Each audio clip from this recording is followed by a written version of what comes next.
सातारा जिल्ह्याच्या राजकारणातली सर्वात मोठी बातमी समोर आली आहे। माजी सभापती रामराजे नाईक निंबाळकर यांचे चुलत बंधू संजीवराजे नाईक निंबाळकर, रघुनाथराजे नाईक निंबाळकर यांच्या घरावर आयकर विभागानं छापा टाकलाय। संजीवराजे नाईक निंबाळकर हे अजित पवारांच्या राष्ट्रवादी काँग्रेसमध्ये घरवापसी करण्यापूर्वीच आयकर विभागाचा छापा पडल्यानं चर्चांना उधाण आलंय।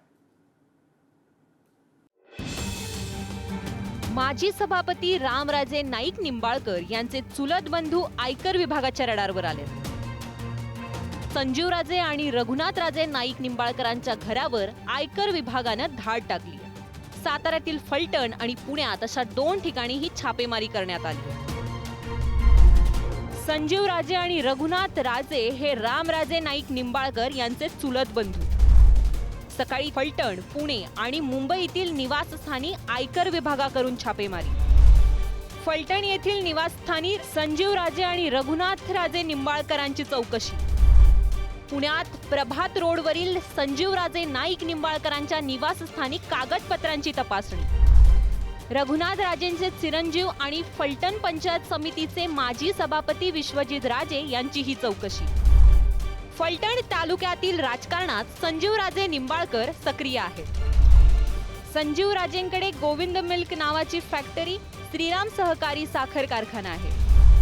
विविध ठिकाणच्या आर्थिक व्यवहाराबाबत आयकर विभागाकडून चौकशी। नेमकी काय चौकशी? अधिकारी किती लोक आहेत साधारणतः? माहित नाही, कमी 6-7 बरं. म्हणजे इन्कम टॅक्स विभागाचे अधिकारी सगळे? हो.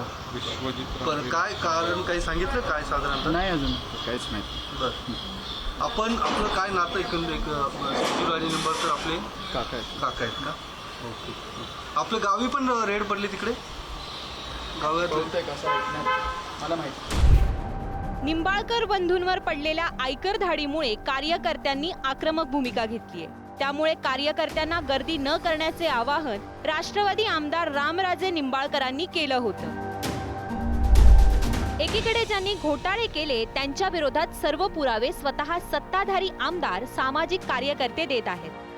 #ईडी #IT विभागाला जाग येत नाही, परंतु दुसरीकडे संजीवराजे निंबाळकर यांनी विधानसभेला, लोकसभेला राष्ट्रवादीचे काम केले म्हणून त्यांच्यावर छापेमारी होते, याला काय म्हणावे? किमान स्वायत्त यंत्रणांनी तरी माननीय अण्णा हजारे यांच्यासारखे वागू नये।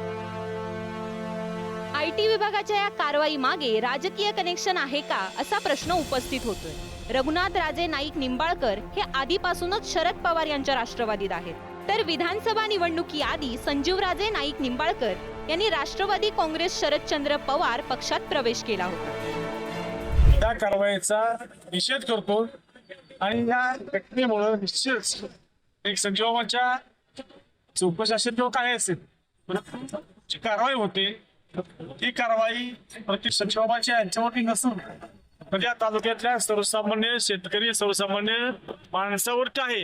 याच्यावर मी भाष्य काय करणार? मला वाटतं ज्या इन्व्हेस्टिगेटिंग एजन्सी आहेत त्या आपलं काम करत असतील आणि त्या कामाबद्दल ज्यांना आक्षेप असेल ते लोकशाही मूल्यामध्ये राहून त्याचा आक्षेप पण नोंदवू शकते। लोकसभा वेळी महायुतीत असतानाही रामराजे आणि संजीवराजे या दोन्ही बंधूंनी भाजपच्या रणजितसिंह निंबाळकरांना शेवटपर्यंत पाठिंबा दिला नाही। सध्या शरद पवारांच्या राष्ट्रवादीत असलेले संजीवराजे निंबाळकर अजित पवारांच्या राष्ट्रवादीत प्रवेश करणार असल्याचे बोललं जातंय। मात्र आता त्यांच्या घरात आयकर खात्याची धाड पडल्याने अनेक तर्कवितर्क लावले जात आहेत। पुण्याहून ज्ञानेश्वर चौदमलसह साई सावंत, पुढारी न्यूज, सातारा।